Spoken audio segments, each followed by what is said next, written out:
السلام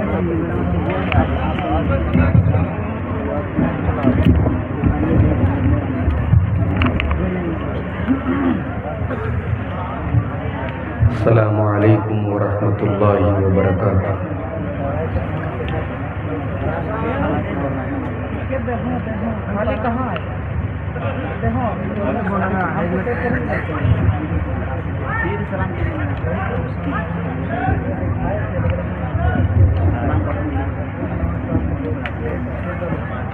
الحمدللہ نحمده ونستعینه ونستغفره ونعوذ بالله من شرور أنفسنا ومن سيئات أعمالنا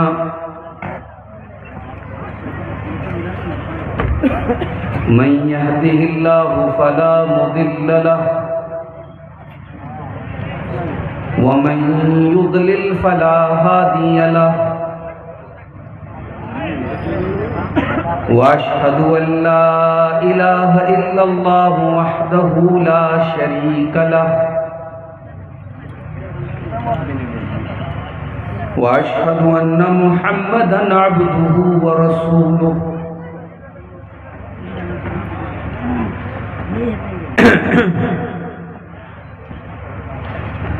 يا أيها الذين آمنوا اتقوا الله حق تقاته ولا تموتن إلا وأنتم مسلمون يا أيها الناس اتقوا ربكم الذي خلقكم من نفس واحدة وخلق منها زوجها وبث منهما رجالا كثيرا ونساء واتقوا الله الذي تساءلون به والأرحام إن الله كان عليكم رقيبا يا أيها الذين آمنوا اتقوا الله وقولوا قولا سديدا يصلح لكم أعمالكم ويغفر لكم ذنوبكم ومن يطع الله ورسوله فقد فاز فوزا عظيما أما بعد فإن خير الحديث كتاب الله وخير الهدي هدي محمد صلى الله عليه وسلم وشر الأمور محدثاتها وكل محدثة بدعة وكل بدعة ضلالة وكل ضلالة في النار أعوذ بالله من الشيطان الرجيم بسم الله الرحمن الرحيم يا أيها الذين آمنوا ادخلوا في السلم كافة ولا تتبعوا خطوات الشيطان إنه لكم عدو مبين۔ محترم علماء کرام، بزرگوں اور دوستوں، نوجوان ساتھیوں، ماں اور بہنوں، پیارے بچوں، آج کے اس پروگرام میں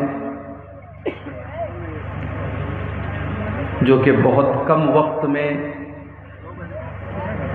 مرتب کیا گیا، طے کیا گیا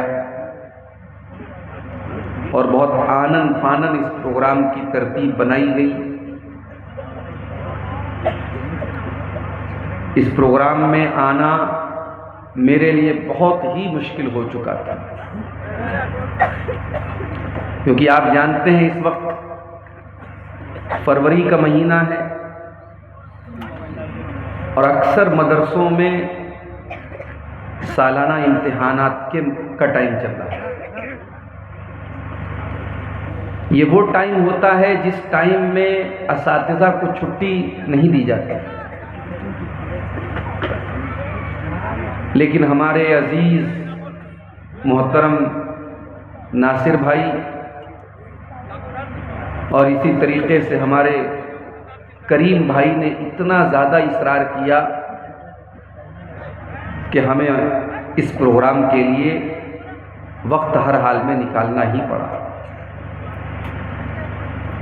کل رات میں نیپال میں تھا، میں رات بھر کا سفر کر کے بائی کار بنارس پہنچا، صبح مدرسے میں کلاس جوائن کیا، پھر مدرسے سے دوپہر میں نکلا اسٹیشن کے لیے، تقریباً 4 بجے ٹرین پکڑ کر کے پھر پٹنہ پہنچا، پھر پٹنہ سے 4 ویلر سے وہ بھی پوری اسپیڈ سے بھاگتے ہوئے آپ کے بیچ میں پہنچا۔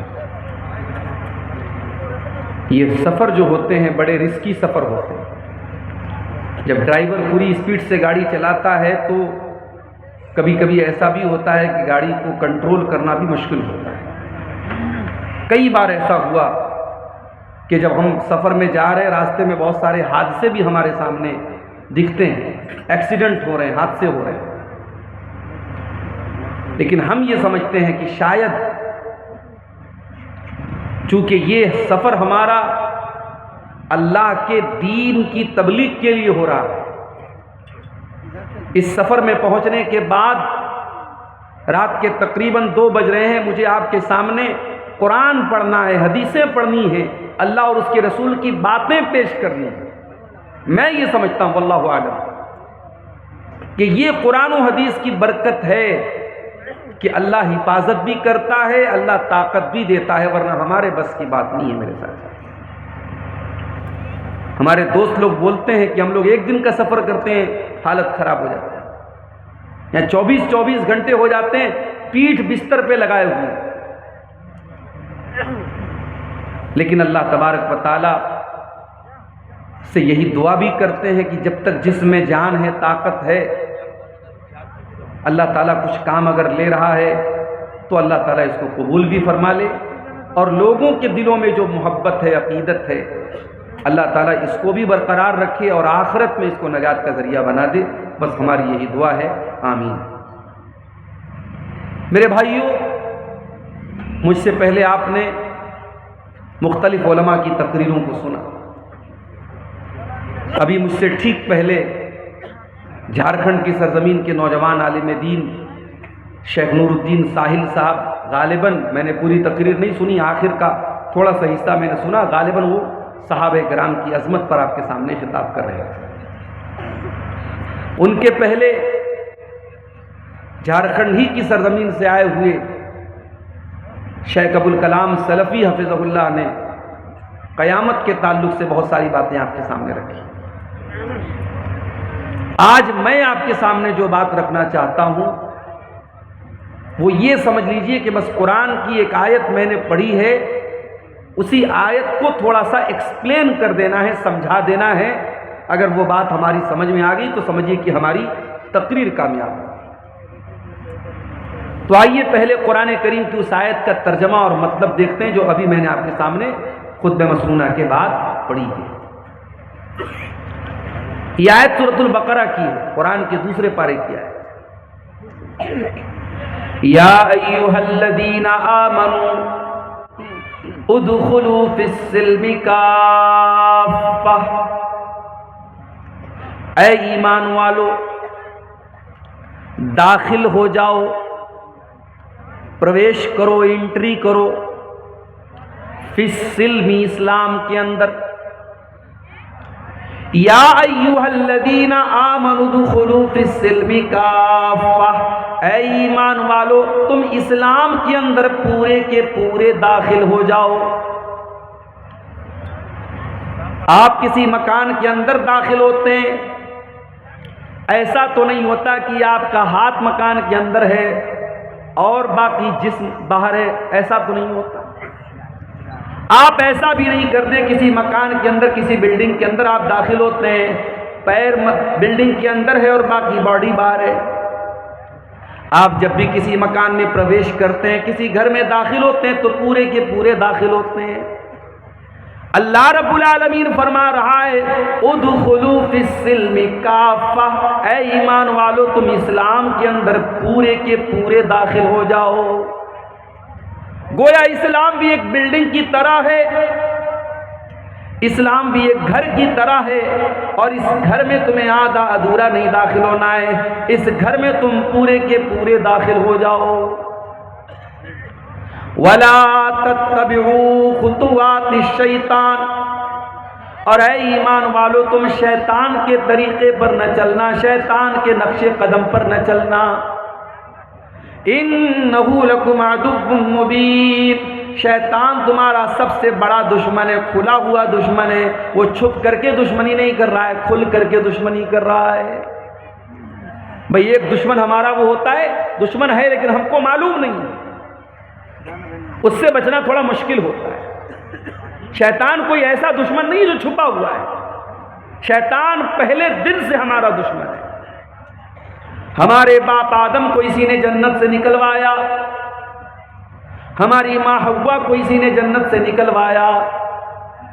ہمارے ماں باپ آدم اور حوا کو جس پیڑ کے قریب جانے سے اللہ نے منع کیا تھا، اس پیڑ کو چکھنے پر اس نے مجبور تو نہیں کہہ سکتے، یعنی ایسا ان کو لالچ دلایا، ایسا بہکایا کہ انہوں نے اس پیڑ کو کھا لیا، اس کے پھل کو کھا لیا۔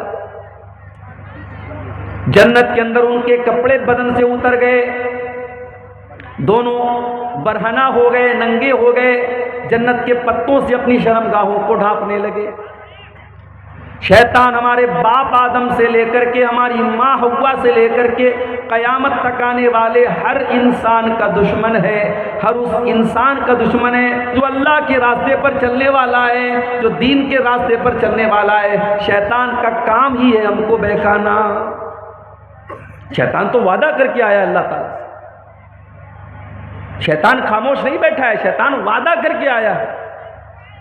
ثم لآتینہم من بین ایدیہم ومن خلفہم وعن ایمانہم وعن شمائلہم ولا تجد اکثرہم شاکرین۔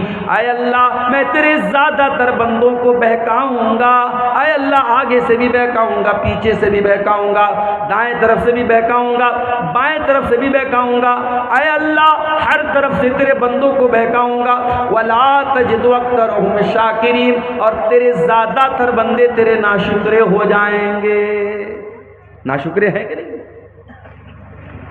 بڑے بڑے پڑھے لکھے لوگ ہیں، قابل لوگ ہیں، ویل ایجوکیٹڈ ہے، ویل کوالیفائڈ ہیں، سورج کے آگے ہاتھ جوڑ رہے ہیں، چاند کی عبادت کر رہے ہیں، پیڑ کی عبادت کر رہے ہیں، ندی کے آگے ہاتھ جوڑ رہے ہیں، ساڑھ کو دیکھ کر کے، گائے کو دیکھ کر کے اس کے آگے ہاتھ جوڑ رہے ہیں، گائے کا پیشاب پی رہے ہیں، گائے کا گوبر کھا رہے ہیں۔ آپ کے گوہاٹی کے اندر عورت کی شرمگاہ کی مورت بنی، اس کی عبادت ہو رہی ہے، شرمگاہ کی پوجا، شرمگاہ کی عبادت ہو رہی ہے۔ اس سے بڑھ کر کے اللہ تعالیٰ کی ناشکری کیا ہوگی؟ پیدا کرنے والا اللہ، زندگی دینے والا اللہ، آکسیجن چلانے والا، آکسیجن دینے والا اللہ، روزی روٹی کا مالک اللہ، اور اللہ کی دھرتی پر رہ کر کے اللہ کی آکسیجن میں سانسیں لے کر کے انسان شرمگاہ کی عبادت کر رہا ہے، اس سے بڑھ کے ناشکری کیا ہوگی؟ ابھی ہمارے اتر پردیش میں 12 سال پر ہمارے غیر مسلم بھائیوں کا ایک تہوار آتا ہے، مہا کنبھ کے نام سے، ابھی وہ چل رہا ہے، بڑی بھیڑ ہے، ابھی ٹرینوں میں روڈ پر سفر کرنا بڑا مشکل ہے۔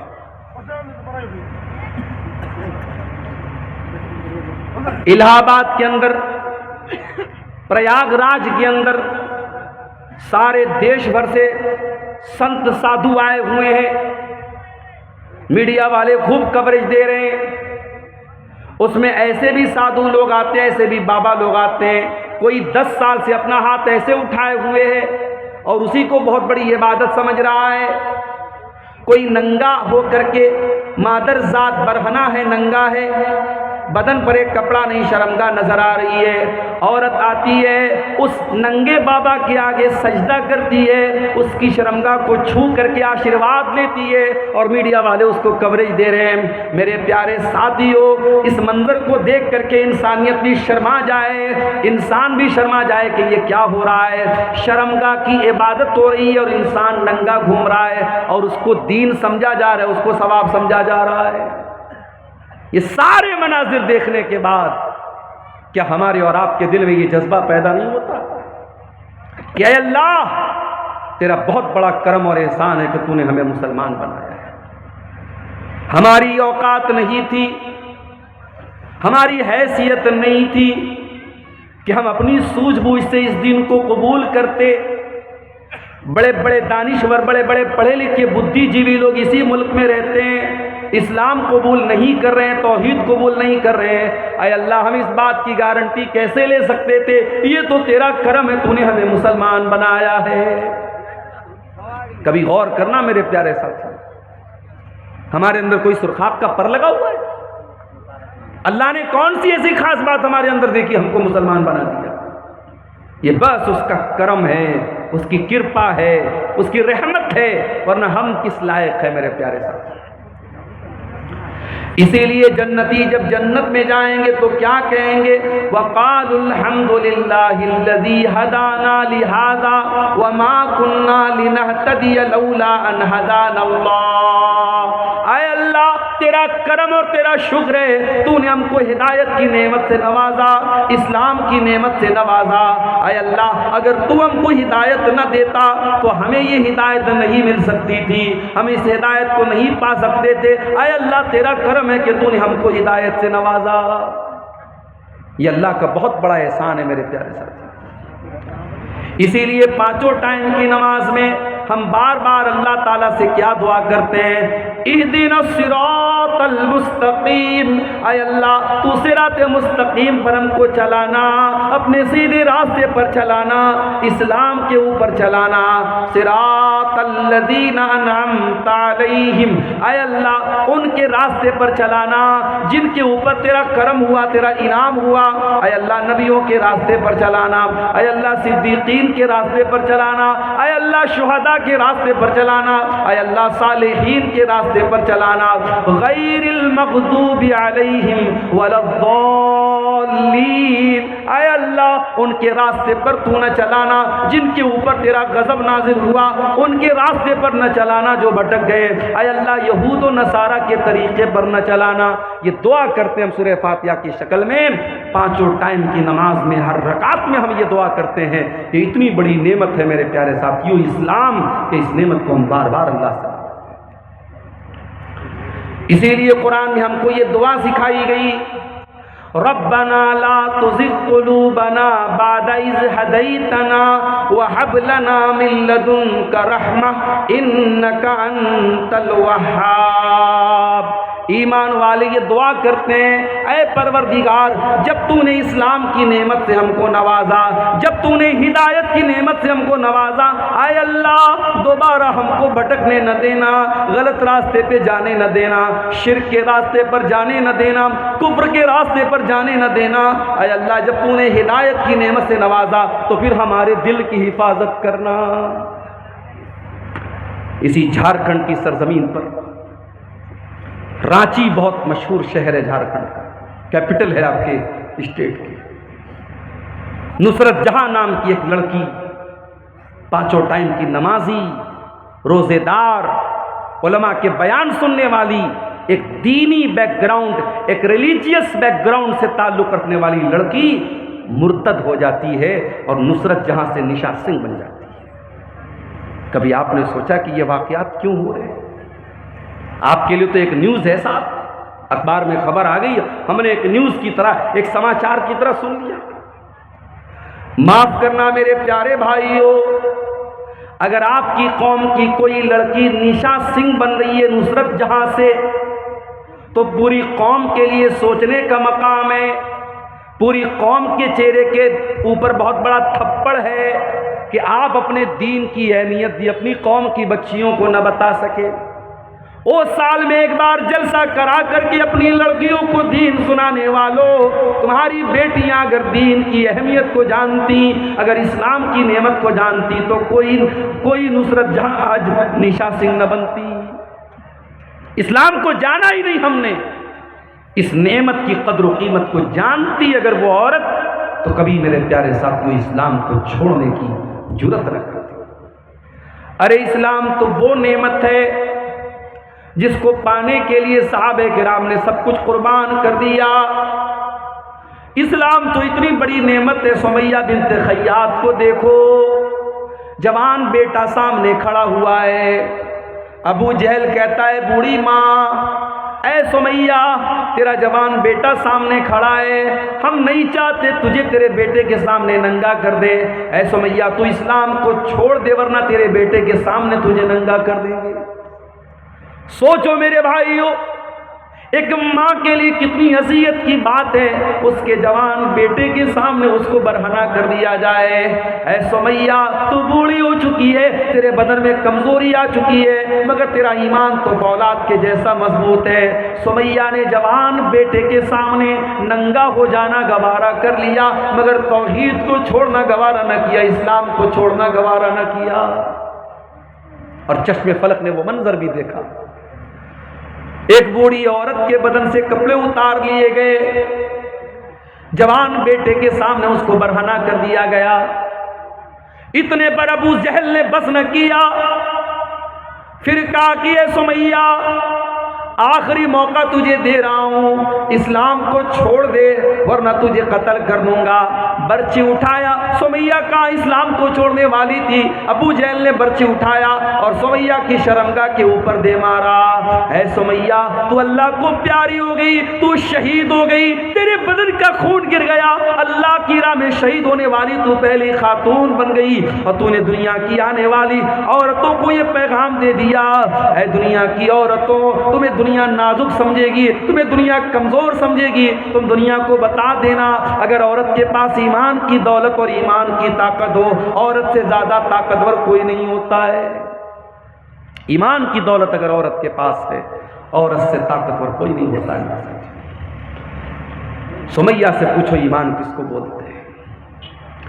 ایمان کی عظمت پوچھنا ہے، کوئی بلال حبشی سے پوچھ لے۔ ہاں میرے نوجوان ساتھیوں، بلال تمہاری طرح اسمارٹ اور ہینڈسم تو نہیں تھا، بلال کوئی تمہاری طرح گھنگرالے بال والا تو نہیں تھا، بلال کوئی تمہاری طرح گورا چٹا تو نہیں تھا، خوبصورت تو نہیں تھا، ہینڈسم تو نہیں تھا۔ بلال تو حبشہ کا ایک غلام تھا، کالا کلوٹا تھا، اس کی پوری باڈی کالی تھی، مگر اس کالے سینے میں جو دل تھا، بلال کے سینے میں جو دل تھا، وہ دل اللہ تعالیٰ کی محبت سے بھرا ہوا تھا۔ او دنیا والوں، تم نے تو جب بھی دیکھا ہے لوگوں کی صورتوں کو دیکھا ہے، لوگوں کے چہروں کو دیکھا ہے، آؤ تمہیں بلال کی سیرت بھی دکھاتے ہیں۔ بلال کالے ہیں، بلال کا بدن کالا ہے، اور بلال کے کالے بدن کو ان کا مالک عرب کے تپتے ہوئے صحرا پر لٹا دیتا ہے، نیچے گرم گرم بالو ہے، نیچے گرم گرم ریت ہے، اور بلال کے سینے پر گرم پتھر بھی رکھ دیتا ہے، بلال کے سینے کی چربی بھی پگھل رہی ہے اور بلال کی پیٹھ بھی پگھل رہی ہے، اور بلال کا مالک کہتا ہے، امیہ بن خلف کہتا ہے، اے بلال تیرے سینے کی چربی کو پگھلانا ہمیں اچھا نہیں لگتا، تجھے ٹارچر دینا ہمیں اچھا نہیں لگتا، اے بلال ہم تجھے ٹارچر کرنا بند کر دیں گے، بس ایک شرط ہے، تو اللہ کی توحید کو چھوڑ دے اور ہمارے 360 معبودوں کا اقرار کر لے، ہمارے ساتھ تو بھی شرک کا نعرہ لگا دے اور لا الہ الا اللہ کی آواز تو نکالنا بند کر دے، بلال ہم تجھے تکلیف دینا چھوڑ دیں گے۔ بلال کی زبان سے آواز نہیں نکل رہی، بلال کچھ کہنے کی پوزیشن میں نہیں ہے، مگر اس گرم پتھر کے نیچے اور اس تپتے ہوئے صحرا میں لیٹے ہوئے بلال کی زبان سے ایک لفظ سنائی دیتا ہے، بلال کہتے ہیں احد احد احد، میں جس اللہ کی عبادت کرتا ہوں وہ ایک ہے، وہ یکتا ہے، وہ اکیلا ہے، میں ایک اللہ کی عبادت کرنے والا ہوں۔ اے امیہ بن خلف، تو لاکھ میرے سینے پر گرم پتھر رکھ دے، تو لاکھ میرے بدن کی چمڑی کو جلا ڈالے، اے امیہ بن خلف، بلال اللہ تعالیٰ کی توحید کو چھوڑنے والا نہیں ہے۔ احد احد، میرا اللہ ایک ہے، میرا معبود ایک ہے، میرا رب ایک ہے۔ او لوگو، اسلام وہ نعمت ہے جس کی حفاظت کی خاطر بلال کے سینے کی چربی پگھل گئی، مگر بلال نے اس توحید کو نہیں چھوڑا۔ یہ شہادت گہے الفت میں قدم رکھنا ہے۔ لوگ آسان سمجھتے ہیں مسلمان، ہم نے تو یہ سمجھا مسلمان کے گھر میں پیدا ہو گئے، ابا نے عبداللہ نام رکھ دیا، عبد الرحمن نام رکھ دیا، لڑکے تھے تو ختنہ کرا دیا، بڑے ہوئے ٹوپی لگانے لگے، لنگی پہننے لگے، بڑے کا گوشت کھانے لگے، ہم نے تو ان چیزوں کو مسلمانوں کی پہچان بنا ڈالی۔ وہ لوگوں، اسلام اتنا آسان تو نہیں ہے، یہ تو شہادت گہے الفت میں قدم رکھنا ہے۔ لوگ آسان سمجھتے ہیں مسلمان ہونا، لوگ آسان سمجھتے ہیں مسلمان ہونا۔ اسلام یہ پھولوں کی سیج نہیں ہے میرے پیارے ساتھیوں، یہ کانٹوں بھرا راستہ ہے۔ اسلام پر چلتے ہوئے قدم قدم پر ایسے موقع آئیں گے جب آپ کو اپنی خواہشات کا گلا گھونٹنا پڑے گا، اپنی اچھاؤں کو مارنا پڑے گا، اپنی ڈیزائرز کو ختم کرنا پڑے گا، تب جا کر کے آپ اللہ تعالیٰ کی جنت کو پا سکتے ہیں۔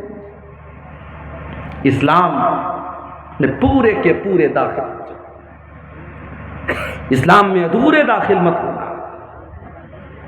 اسلام وہ دین ہے جو اللہ تعالیٰ کا اکلوتا پسندیدہ دین ہے۔ اسلام کے آنے کے بعد اب کوئی اور دین اللہ تعالیٰ کیا سویکاریہ نہیں ہوگا، ایکسیپٹیبل نہیں ہوگا، قبول نہیں کیا جائے گا۔ اللہ قرآن میں کہتا ہے ان الدین عند اللہ الاسلام، اللہ تعالیٰ کے یہاں اگر کوئی دین قبول ہوگا تو اسلام ہوگا۔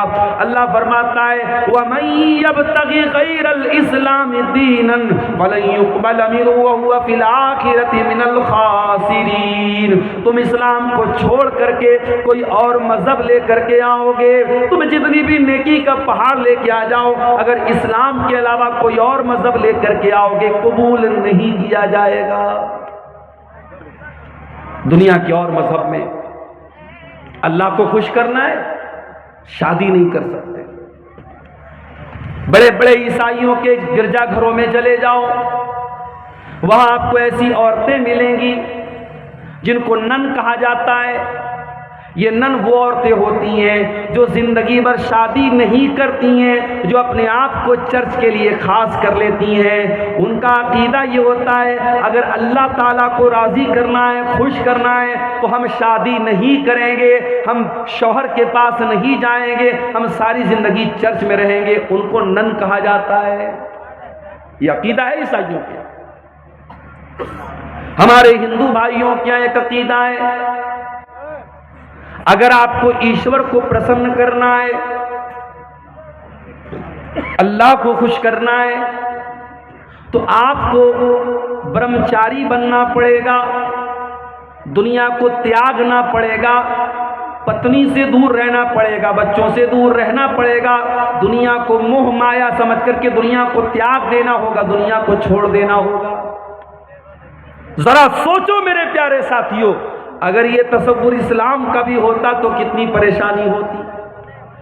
اے اللہ تیرا شکر ہے تو نے ہمیں مسلمان بنایا اور اسلام جیسا دین ہم کو دیا جس میں دنیا کو تیاگنے کا، دنیا کو چھوڑنے کا حکم نہیں دیا گیا، بلکہ قرآن میں اللہ ہم کو دعا سکھاتا ہے کہ اے میرے بندو یہ دعا پڑھا کرو، ربنا آتنا فی الدنیا حسنہ وفی الآخرۃ حسنہ وقنا عذاب النار۔ اے پروردگار ہماری دنیا کو بھی اچھا بنا دے، ہماری آخرت کو بھی اچھا بنا دے اور ہمیں جہنم کی آگ سے تو بچا لے۔ یہ قرآن کی سب سے جامع دعا ہے اور یہ وہ دعا ہے میرے پیارے ساتھیوں، اگر آپ نے کبھی حج کیا ہوگا، کبھی عمرہ کیا ہوگا، جب آپ طواف کرتے ہیں خانہ کعبہ کا تو حجر اسود اور رکن یمانی کے بیچ میں اس دعا کو پڑھتے ہیں۔ یہ اتنی پیاری دعا ہے میرے ساتھ۔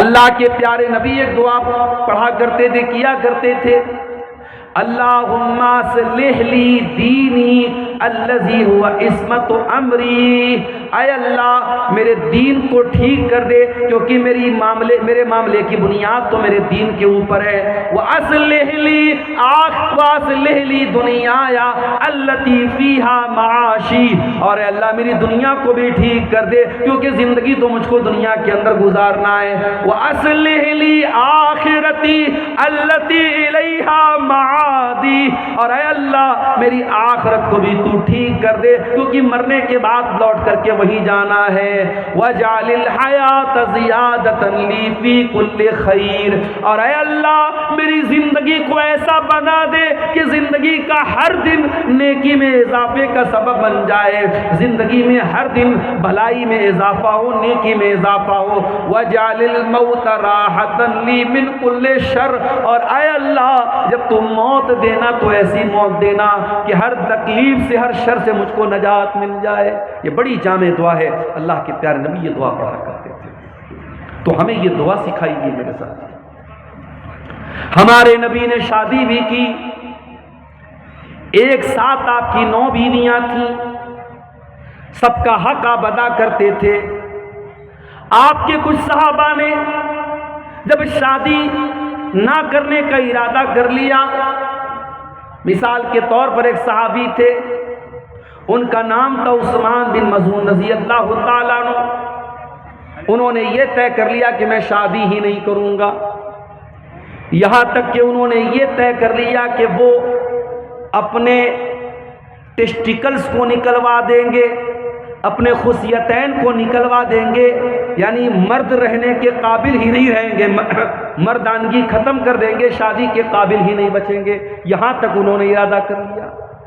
بھائی اس زمانے میں نسبندی نہیں ہوتی تھی، میڈیکل سائنس کا زمانہ نہیں تھا، تو جیسے ہم جانوروں کو دیکھتے ہیں کہ جانوروں کو خصی کر دیا جاتا ہے تاکہ پھر جانور پیداوار بڑھانے کے قابل نہ بچے، تو حضرت عثمان بن مظعون نے خصی کرنے کا اپنے آپ کو ارادہ کر لیا کہ میں اس لائق ہی نہ بچوں کہ میں شادی کر سکوں۔ اللہ کے نبی کو پتا چلا، آپ نے عثمان بن مظعون کو بلوایا، اور میں یہاں پر یہ وضاحت کر دوں کہ یہ وہ عثمان نہیں ہے جو اللہ کے نبی کے داماد تھے، وہ دوسرے عثمان ہیں، یہ غلط فہمی مت پال لیجئے گا۔ وہ عثمان بن عفان تھے جو نبی کے داماد تھے، یہ دوسرے ہیں، ان کا نام عثمان بن مظعون تھا، ان کے ابا کا نام مظعون تھا۔ یہ اللہ کے نبی کے پاس آئے، نبی نے پوچھا کہ اے عثمان مجھے ایسا ایسا پتا چلا ہے، کہاں ہے اللہ کے نبی صحیح پتا چلا ہے؟ آپ نے فرمایا کہ اے عثمان اتبتغی رہبانیتن، کیا تم یہ چاہتے ہو کہ اسلام کو چھوڑ کر کے تم رہبانیت اپنا لو؟ اے عثمان میرے دین کے اندر رہبانیت نہیں ہے، اے عثمان میں اللہ کا نبی ہوں، لیکن کان کھول کر کے سن لو، امرت ان انام و اقوم، مجھے اللہ نے حکم دیا ہے میں رات میں آرام بھی کرتا ہوں اور رات میں نماز بھی پڑھتا ہوں، و اصوم و افطر، میں روزہ بھی رکھتا ہوں اور کبھی کبھی روزہ نہیں بھی رکھتا ہوں، میں کنٹینیو نفل روزہ نہیں رکھتا ہوں، اور اللہ نے مجھ کو حکم دیا ہے میں نکاح بھی کرتا ہوں، میری بیویاں بھی ہیں، اور یہی میرا طریقہ ہے، فمن رغب عن سنتی فلیس منی، جو میرے طریقے سے ہٹے گا اس کا مجھ سے کوئی تعلق نہیں ہے۔ اسلام اتنا پیارا دین ہے، رڈوا بن کر کے کوئی زندگی گزارے، کوئی شادی نہ کرے، کوئی بغیر جوڑے کے رہے، اسلام کی تعلیم نہیں ہے۔ اسلام حکم دیتا ہے اپنے لڑکوں اور لڑکیوں کی شادی کراؤ، کوئی لڑکا کوئی مرد بغیر بیوی کے نہ رہے، کوئی عورت بغیر شوہر کے نہ رہے، یہ اسلام کی تعلیم ہے میرے پیارے سے۔ اور آگے بڑھیے، اللہ کے نبی کے ایک صحابی ہیں، نام نوٹ کر لو، عبداللہ بن عمرو بن عاص۔ نبی کے صحابہ میں 4 عبداللہ بہت مشہور ہیں، نہیں معلوم کہ دعا والوں کو شاید، علماء کو شاید پتہ ہے، بلکہ یقیناً پتہ ہوگا، عوام کی بات اگر کروں رات رات بھر تقریر سننے والوں کو بھی نہیں پتہ ہوگا۔ نبی کے صحابہ میں 4 عبداللہ بہت فیمس ہے، بہت مشہور ہیں، عبداللہ بن عمر، عبداللہ بن مسعود، عبداللہ بن عمرو بن عاص اور عبداللہ بن عباس۔ یہ 4 عبداللہ بہت مشہور ہیں صحابہ میں، ان کو ابادل اربع کہا جاتا ہے، 4 عبداللہ۔ اس میں سے ایک صحابی عبداللہ بن عمرو بن عاص ہیں، وہ بھی صحابی، ان کے ابا بھی صحابی، باپ بھی صحابی، بیٹا بھی صحابی۔ حضرت عبداللہ بن عمرو بن عاص بہت بڑے صحابی ہیں، بہت نیک انسان ہیں، رات رات بھر نماز پڑھنے والے انسان ہیں، دن میں کنٹینیو نفل روزہ رکھنے والے انسان ہیں۔ ان کی شادی ہو گئی، شادی کے کچھ دنوں کے بعد جب بہو کو سسر نے دیکھا کہ بہو نہ بالوں میں کنگھی کر رہی ہے، نہ چہرے پر پانی پھیر رہی ہے، چہرہ بھی عجیب سا بنا ہوا ہے، بال بھی بکھرے پڑے ہیں، تو سسر نے بہو سے پوچھا کہ کیا بات ہے، ایسی تو نے حالت کیوں بنا کے رکھی ہے؟ بھئی سسر کو تو پردہ نہیں کرنا ہے۔ اچھا سسر آ گیا تو بہو کیا کرتی ہے، جلدی سے اپنے چہرے پر گھونگھٹ ڈال دیتی، سسر آ گیا۔ اور دیور آ گیا تو تب کبھی نہیں گھونگھٹ ڈالتی، دیور سے پردہ نہیں ہے، جیٹھ سے پردہ نہیں، سسر سے پردہ ہے۔ یہی وہ غریب سسٹم ہمارے یہاں ہے، جبکہ سسر تو غیر محرم نہیں ہے، محرم ہے وہ۔ سسر باپ کے درجے میں، اگر سسر کے سامنے گھونگھٹ نہیں بھی ڈالے گی، اگر سینے پر دوپٹہ ہے تو بھی چلے گا، لیکن دیور سے تو پردہ کرنا ہے، دیور سے پردہ نہیں کرے گی، سسر سے کرے گی۔ تو یہاں بہو کو دیکھا سسر نے کہ بہو کا چہرہ بڑا اترا ہوا ہے، کہا ہے میری بچی کیا بات ہے، نئی نویلی دلہن تو بڑا سج سنور کر کے رہتی ہے، کیا بات ہے، تیرے بال کیوں بکھرے پڑے ہیں، تیرا چہرہ کیوں بکھرا پڑا ہے، کیا بات ہے؟ کہا ہے ابا جان آپ کا بیٹا تو رات میں نماز پڑھتا ہے، دن میں روزہ رکھتا ہے، آپ کے بیٹے کو بیوی سے کوئی مطلب ہی نہیں ہے۔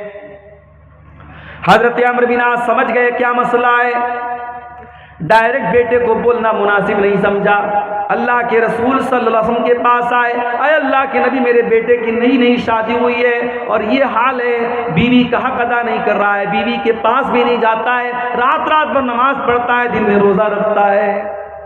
آپ نے بلایا حضرت عبداللہ کو، اے عبداللہ الم اخبر انک تقوم اللیل وتصوم النہار، اے عبداللہ مجھے پتا چلا ہے تم رات رات بھر نماز پڑھتے ہو، کیا صحیح خبر ہے؟ ہاں اللہ کے نبی صحیح بات ہے۔ اے عبداللہ مجھے پتا چلا ہے تم دن میں کنٹینیو روزہ رکھتے ہو، کیا صحیح خبر ہے؟ ہاں اللہ کے نبی صحیح خبر ہے۔ اے عبداللہ کل تک اکیلے تھے، آج شادی ہو چکی ہے، بیوی تمہارے گھر آ چکی ہے، اے عبداللہ کان کھول کر کے سن لو، دیکھو مجھے دیکھو، میں نماز بھی پڑھتا ہوں اور رات میں آرام بھی کرتا ہوں، میں روزہ بھی رکھتا ہوں اور کبھی کبھی روزہ نہیں بھی رکھتا ہوں، میں کنٹینیو نفل روزہ نہیں رکھتا ہوں، اور میں نے نکاح بھی کیا ہے۔ اے عبداللہ ان لعینک علیک حقا وان لزوجک علیک حقا وان لربک علیک حقا۔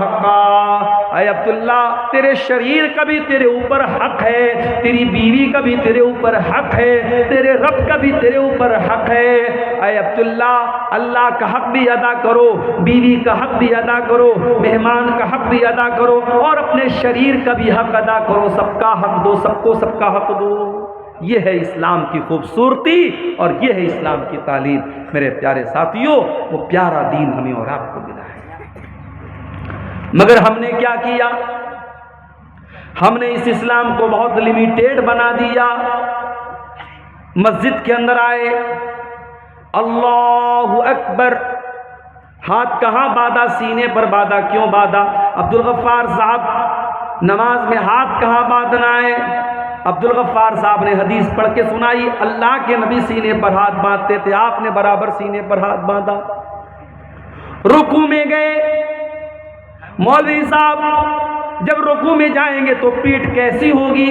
مولوی نے حدیث پڑھ کے سنائی، جب رکوع میں جائے تو پیٹھ بالکل برابر ہونی چاہیے، سر کے لیول کے برابر ہونی چاہیے، نہ اونچی ہونی چاہیے نہ نیچی ہونی چاہیے۔ رکوع سے اٹھا، سمیع اللہ لمن حمدہ ربنا ولک الحمد حمدا کثیرا طیبا مبارکا فیہ۔ سجدے میں گیا، مولوی صاحب سجدہ کرتے وقت کون کون سی چیزیں زمین پر ہونی چاہیے؟ مولوی صاحب نے حدیث پڑھ کے سنائی، اللہ کے پیارے نبی فرماتے ہیں امرت ان اسجد علی سبعۃ اعظم، مجھے حکم دیا گیا ہے کہ سجدے کے اندر 7 ہڈیاں زمین پر ہونی چاہیے، دونوں ہاتھ زمین پر ہونا چاہیے، دونوں پیر کا گھٹنا زمین پر ہونا چاہیے، دونوں پیر کا پنجہ، پیر کی جو ہتھیلی ہے وہ زمین پر ہونی چاہیے، اور اسی طریقے سے ماتھا اور ناک دونوں ایک میں ہیں۔ یہ 7 چیزیں سجدے میں ہونی چاہیے۔ نماز میں آپ مکمل حدیث کو فالو کریں۔ ایک ایک مسئلہ پوچھ رہے ہیں مولوی صاحب سے، مسجد کے باہر نکلے، دکان پر گئے، کسٹمر آیا، حاجی صاحب یہ مال، یہ کپڑا، یہ سامان کتنے کا دیں گے؟ حاجی صاحب کہتے ہیں اللہ کی قسم مجھے 100 کا پڑا ہے، تو 110 دے دے۔ وہی حاجی صاحب جو مسجد میں نماز کا طریقہ مولوی صاحب سے حدیث کی روشنی میں پوچھ رہے تھے، جب مارکیٹ میں آئے، جب بزنس کرنے آئے، جب کاروبار کرنے آئے، تو جھوٹی قسم کھا کر کے اپنے مال کی غلط قیمت بتا دی۔ او لوگو تم نے یہ کیوں سمجھ لیا کہ اسلام تمہارے کاروبار پر اپلائی نہیں ہوتا؟ اسلام کاروبار سے باہر کسی چیز کا نام ہے۔ او لوگو اسلام ایک مکمل ضابطۂ حیات کا نام ہے، اسلام ایک مکمل لائف اسٹائل کا نام ہے۔ اسلام اگر آپ کو نماز پڑھنے کا طریقہ بتاتا ہے تو اسلام آپ کو کاروبار کرنے کا طریقہ بھی بتاتا ہے۔ جب آپ بزنس کریں گے، کاروبار کریں، اللہ کے نبی نے فرمایا کہ وہاں جھوٹ نہیں بولنا ہے، وہاں دھوکہ دڑی نہیں کرنا ہے، وہاں کسی حرام مال کا بزنس نہیں کرنا ہے۔ کاروبار کرنے کا بھی آپ کو طریقہ بتایا گیا۔ یہاں تک کہ جب آپ پیشاب کرنے جاتے ہیں، لیٹرین کرنے جاتے ہیں، استنجا کیسے کرنا ہے اس کا بھی طریقہ بتایا گیا۔ گھوڑے اور کتے کی طرح کھڑے ہو کر کے پیٹ کی زپ کھول کر کے کہیں پر بھی پیشاب کر لینا، اور شرمگاہ کو نہ دھلنا، استنجا نہ کرنا، معاف کرنا، یہ مسلمان کا طریقہ نہیں ہے، یہ جانوروں کا طریقہ ہے، مسلمان کا طریقہ نہیں ہے۔ حضرت سلمان فارسی رضی اللہ تعالیٰ عنہ کے پاس ایک مرتبہ یہودی آئے، اور یہودیوں نے آ کر کے مذاق اڑاتے ہوئے کہا کہ اے سلمان فارسی، تمہارے نبی نے تو تمہیں سب کچھ سکھایا ہے، تو یہ بھی سکھایا ہوگا پیشاب کیسے کیا جائے، پاخانہ کیسے کیا جائے؟ کہا کہ ہاں اے یہودیو، ہمارے نبی نے پیشاب اور پاخانہ کرنے کا طریقہ بھی ہم کو بتایا ہے۔ امرنا اللہ نستقبل القبلۃ ولا نستدبرھا، ہمارے نبی نے ہمیں حکم دیا ہے جب استنجا کرنے بیٹھے تو قبلہ کی طرف، پچھم کی طرف نہ چہرہ کرے نہ پیٹھ کرے، اور ہمارے نبی نے ہم کو منع کیا کہ 3 سے کم ڈھیلے کے ذریعے استنجا نہ کریں، اور ہمارے نبی نے منع کیا کہ ہم گوبر یا ہڈی سے استنجا نہ کریں۔ یہ 3 حکم ہمارے نبی نے تو ہمیں پیشاب اور پاخانہ کرنے کا دیا ہے۔ گویا یہودی تو مذاق اڑانے کے لیے آئے تھے، مگر سلمان فارسی نے جواب دے دیا کہ اے یہودیو، تم صحیح کہہ رہے ہو، ہمارے نبی نے ہمارے لیے کوئی چیز نہیں چھوڑی، ہمارے نبی نے ہمیں پیشاب اور پاخانہ کرنے کا طریقہ بھی ہم کو بتایا ہے۔ شادی ہو گئی آپ کی، بیوی کے پاس آپ کو ملنے جانا ہے، ہو سکتا ہے یہ ٹاپک دنیا کے لیے بہت عجیب و غریب ٹاپک ہو، اس ٹاپک پر بات کرنا ہے گناہ مانا جاتا ہو، لیکن اسلام اس ٹاپک پر بھی بات کرتا ہے، اور بیوی سے ملنے کے وہ طریقے جو ناجائز اور حرام ہیں اسلام ان سے منع کرتا ہے۔ آج ہمارے نوجوانوں میں گندی فلموں کے ذریعے، پورن موویز کے ذریعے بہت سارے غلط طریقے بیوی سے ملنے کے رائج ہو چکے ہیں۔ آج اس کی بھی جانکاری کرنے کی ضرورت ہے کہ میاں بیوی کے تعلقات کے سلسلے میں اسلام کیا کہتا ہے۔ بہت سارے غلط اور ناجائز طریقے رائج ہو چکے ہیں، اور ہمارے نوجوانوں میں جو بہت سارے طریقے ایسے مشہور ہو چکے ہیں شہوت پوری کرنے کے جو حرام اور ناجائز ہیں۔ کوئی اپنے ہاتھوں سے اپنی شہوت کو برباد کر رہا ہے، اپنے شریر کو برباد کر رہا ہے، اور کوئی شادی شدہ انسان اپنی بیوی کے ساتھ جو نیچرل طریقہ ہے اس سے ہٹ کر کے غیر فطری طریقے سے، جانوروں سے بھی بدتر جو طریقہ ہے اس طریقے کے ساتھ اپنی بیوی کے پاس جاتا ہے۔ میرے پیارے ساتھیوں، اسلام نے بیوی سے ملنے کے آداب بھی ہم کو بتائے ہیں۔ اللہ کے نبی فرماتے ہیں اذا اتا احدکم اہلہ، جب تم میں سے کوئی اپنی بیوی کے پاس جائے تو ملاقات کرنے سے پہلے یہ دعا پڑھے بسم اللہ اللہم جنبنا الشیطان وجنب الشیطان ما رزقتنا۔ یہ دعا پڑھنے کے بعد اپنی بیوی کے پاس جائے اللہ کے نام سے، اے اللہ تو ہمیں شیطان سے بچا اور ہماری پیدا ہونے والی اولاد کو بھی تو شیطان سے بچا۔ اللہ کے پیارے نبی فرماتے ہیں اگر کوئی یہ دعا پڑھنے کے بعد بیوی سے ملاقات کرے گا، اگر اولاد پیدا ہوگی، اگر اللہ نے مقدر میں اولاد لکھی ہے تو شیطان اس اولاد کو نقصان نہیں پہنچائے گا۔ بڑی چھوٹی سی دعا ہے، لیکن آج ہم میں سے بہت سارے لوگ بڑے دیندار ہیں مگر یہ چھوٹی چھوٹی باتیں ہیں۔ میرے پیارے ساتھیوں، اسلام تو ہمیں بیوی سے ملنے کے آداب بھی ہم کو بتاتا ہے۔ اور آگے بڑھیے، شادی بیاہ اس کو ہم نے بالکل خارج کر دیا اسلام سے، چاہے آپ کے اس علاقے کی انصاری برادری ہو، چاہے ہمارے بنارس کے انصاری سماج کے لوگ ہوں، چاہے آپ کے کٹیہار کے شیرسابادی سماج کے لوگ ہوں۔ مسلمانوں میں شادی میں بہت ساری فضول قسم کی رسم و رواج آ گئی، کہیں جہیز دھڑلے سے چل رہا ہے، باقاعدہ ڈیمانڈ ہو رہی ہے۔ ہمارے پہچان کے ایک صاحب ہیں، وہ بہار بیتیا ایک جگہ ہے بہار میں، بیتیا کے رہنے والے ہیں، کئی بیٹیاں ہیں ان کی، سرکاری ٹیچر ہیں۔ تو ایک مرتبہ ان کی کسی بیٹی کا رشتہ لگا تو میں نے پوچھا کہ ماسٹر صاحب آپ کی بیٹی کا جو رشتہ لگا ہے لڑکا کیا کرتا ہے؟ تو کہا کہ لڑکا راجگیر کا کام کرتا ہے، جو مکان وغیرہ بنتا ہے مستری کا کام کرتا ہے۔ تو ظاہر ہے مستری کا کام کرتا ہے تو ایک لیبر کلاس کا ہی کام ہے، کوئی بہت ہائی فائی کام تو نہیں ہے۔ تو انہوں نے کہا، روتے ہوئے کہا، بڑے درد کے ساتھ کہا کہ مولانا صاحب راجگیر کا کام کرتا ہے وہ لڑکا، لیکن 5 لاکھ روپے کی ڈیمانڈ کیا ہے اس نے جہیز۔ کیا کہیں گے آپ؟ جتنا کوالیفائڈ داماد ہے اسی کے حساب سے ڈیمانڈ ہو رہی ہے، اور جہیز مانگنے والا بھی پکا مسلمان اور جہیز دینے والا بھی پکا مسلمان۔ میرے پیارے ساتھیوں، نبی کے دور میں ہزاروں شادیاں ہوئیں، نبی نے 11 شادیاں کی، نبی نے 4 بیٹیوں کی شادی کی، صحابہ کرام نے نکاح کیا، نہ وہاں بارات تھا، نہ وہاں جہیز تھا، نہ وہاں منگنی کی رسم تھی، نہ وہاں ہلدی کی رسم تھی، بڑے سمپل طریقے سے نکاح ہو جاتا تھا۔ ہمارے یہاں آج شادی بیاہ میں پورا کا پورا سسٹم ہی گڑبڑ ہے، بس ایک کام سنت کے مطابق ہوتا ہے، بلکہ وہ بھی سنت کے مطابق نہیں ہوتا ہے۔ نکاح پڑھانے کے لیے ہم مولوی صاحب کو بلاتے ہیں اور مولوی صاحب بیچارے آتے ہیں اور باقاعدہ لڑکا کے پاس نکاح قبول کرانے کے پہلے لڑکی کے پاس جاتے ہیں اور لڑکی سے قبول کرواتے ہیں۔ ہمارے بنارس میں بھی یہ رواج ہے، میں تو کئی بار تقریروں میں بول چکا ہوں کہ بھئی لڑکی کے پاس قاضی صاحب مولوی صاحب کو جا کر کے قبول کروانے کی کوئی ضرورت نہیں ہے۔ اسلام میں لڑکی کو قبول نہیں کرنا ہے، قبول کرنے کا کام لڑکے کو کرنا ہے۔ ابھی کل کی بات میں آپ کو بتاؤں، بنارس میں ایک نکاح پڑھانا تھا، ہمارے ایک دوست کی بہن کی بھائی کی شادی تھی، نکاح پڑھانے میں گیا تو اب وہ سسٹم تو وہی تھا، لڑکی کے یہاں بھی جانا تھا، پردہ لگا ہوا تھا، ادھر لڑکی بیٹھی ہے، اب فلاں بنت فلاں آپ کا نکاح فلاں کے ساتھ ہو رہا ہے، کیا آپ کو قبول ہے؟ لڑکی اندر سے رو رہی ہے، بیچاری تڑپ رہی ہے، اس کی ماں سمجھا رہی ہے، چچی لوگ سمجھا رہی ہے، بیٹا بول دے بول دے بول دے۔ بڑی دیر کے بعد لڑکی بولتی ہاں قبول ہے۔ اچھا بھائی، نکاح نامہ میں لے کر کے گیا تھا، میں نے اس میں بتا دیا بھائی لڑکی کی یہاں سائن کرا لو، سگنیچر کرا لو۔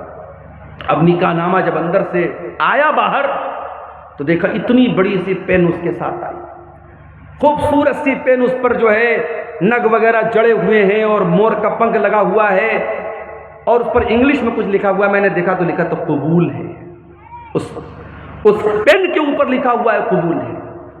تو آج کل یہ ڈرامے بازی چل رہی ہے، دلہن کے لیے باقاعدہ ایسا دوپٹہ آ رہا ہے، دوپٹے پر لکھا رہتا فلانے کی دلہن، عبداللہ کی دلہن، عبد الرحمن کی دلہن، یعنی جب تک وہ بیچاری دوپٹہ نہیں پہنے گی لوگ نہیں سمجھیں گے کہ کس کی دلہن ہے، کسی اور کی دلہن سمجھ لیں گے اس کو۔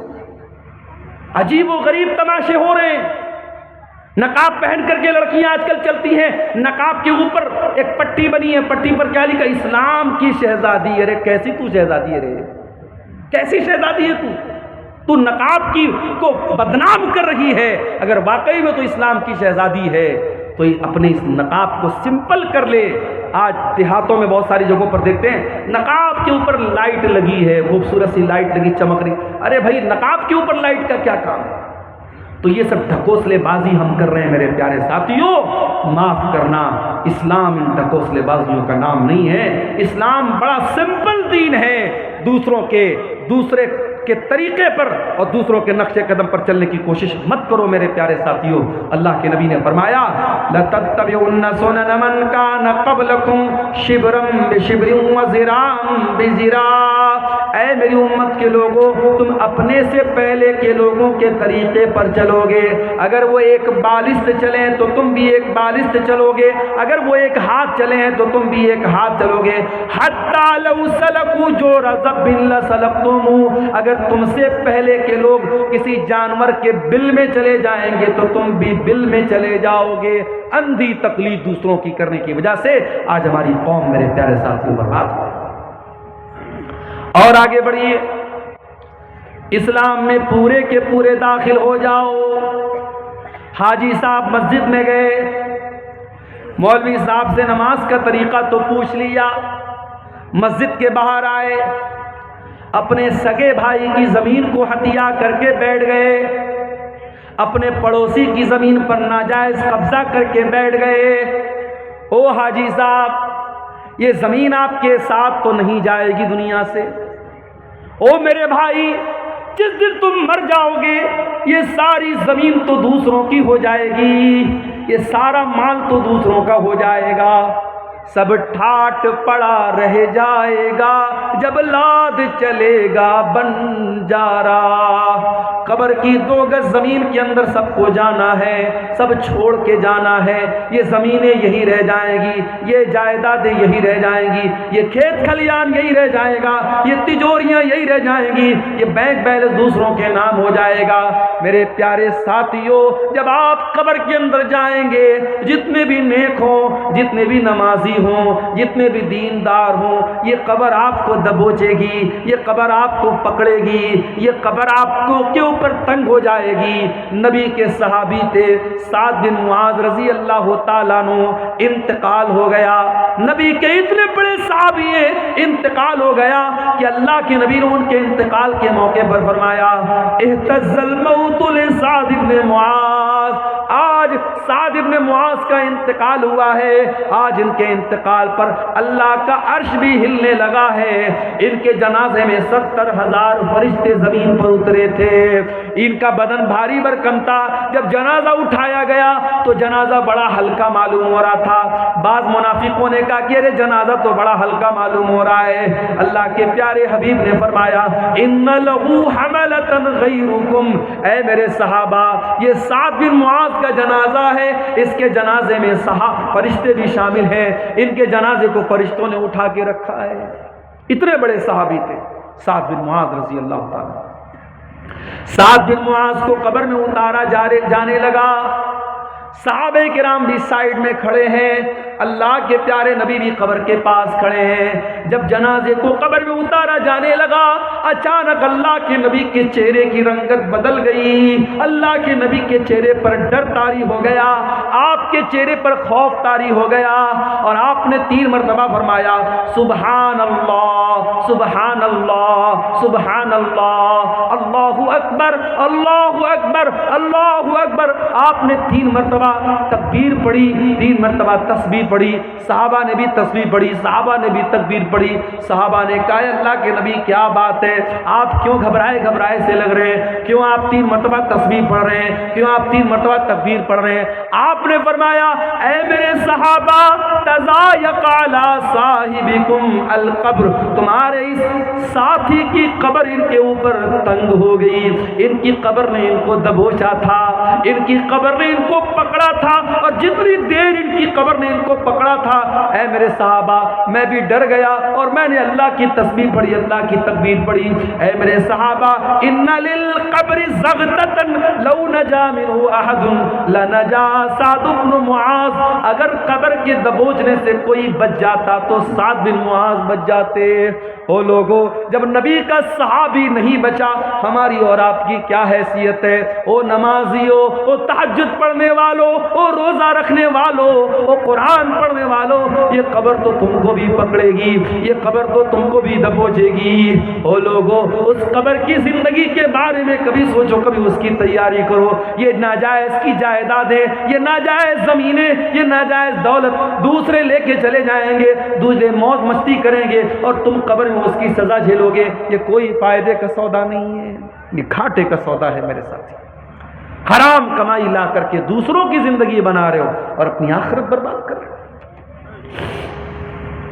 بھائی بھائی کی زمین پر قبضہ کر رہا ہے، پڑوسی پڑوسی کی زمین پر قبضہ کر رہا ہے۔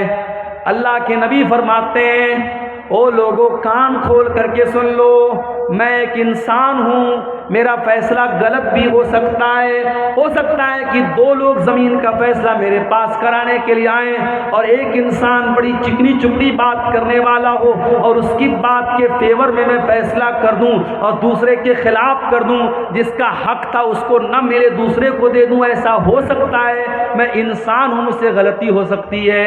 اے میرے صحابہ، اگر کبھی ایسا ہو جائے اور زمین جس کی نہیں تھی میں نے زمین اس کے حق میں دے دی تو کان کھول کر کے سن لو، انما اقطع له قطعة من النار، میں زمین کا ٹکڑا نہیں دے رہا ہوں، میں جہنم کی آگ کا ٹکڑا دے رہا ہوں۔ او زمینوں میں بے ایمانی کرنے والوں، او جائیدادوں میں دوسروں کا حق مارنے والوں، اللہ کے واسطے توبہ کر لو۔ یہ زمینیں تمہارے ساتھ قبر میں نہیں جائیں گی، یہ جائیدادیں تمہارے ساتھ قبر میں نہیں جائیں گی، یہ بڑے گھاٹے کا سودا ہے۔ کل قیامت کے دن اللہ کے پاس جاؤ گے، جس کی زمین کو ہڑپا تھا، جس کی جائیداد پر ناجائز قبضہ کیا تھا، جس کے کھیت پر ناجائز قبضہ کیا تھا، جس کی زمین پر ناجائز قبضہ کیا تھا، وہ آ کر کے کہے گا، اے اللہ یہ میرا پڑوسی ہے، یہ میرا بھائی ہے، یہ میرا رشتہ دار ہے، اے اللہ اس نے میری زمین کو ناجائز طریقے سے ہڑپ لیا تھا۔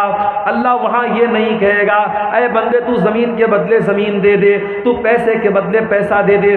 دنیا میں پیسے کے بدلے پیسہ دے سکتے ہو، زمین کے بدلے زمین دے سکتے ہو۔ اللہ کے یہاں کرنسی چینج ہو جائے گی، سعودی عرب میں انڈیا کا پیسہ نہیں چلتا، پاکستان میں انڈیا کا پیسہ نہیں چلتا، بنگلہ دیش میں ٹکا چلتا، انڈیا کا پیسہ نہیں چلتا، ریال سعودی عرب میں ریال چلتا، انڈیا کا پیسہ نہیں چلتا۔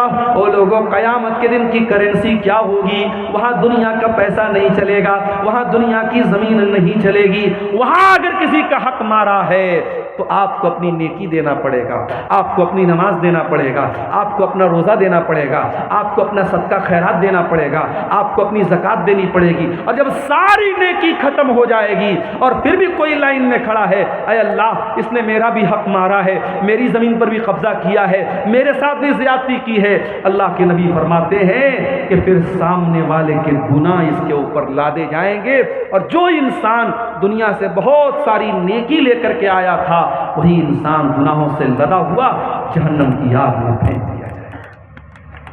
اس لیے میرے پیارے ساتھیوں، میں پھر سے وہی آیت پڑھ رہا ہوں سورہ بقرہ کی، یا ایھا الذین آمنوا ادخلوا فی السلم کافہ، اے ایمان والو اسلام میں پورے کے پورے داخل ہو جاؤ، اپنے کاروبار میں بھی مسلمان بنو، اپنی زمین جائیداد کے معاملے میں بھی مسلمان بنو، حقوق اللہ کے معاملے میں بھی مسلمان بنو، حقوق العباد کے معاملے میں بھی مسلمان بنو۔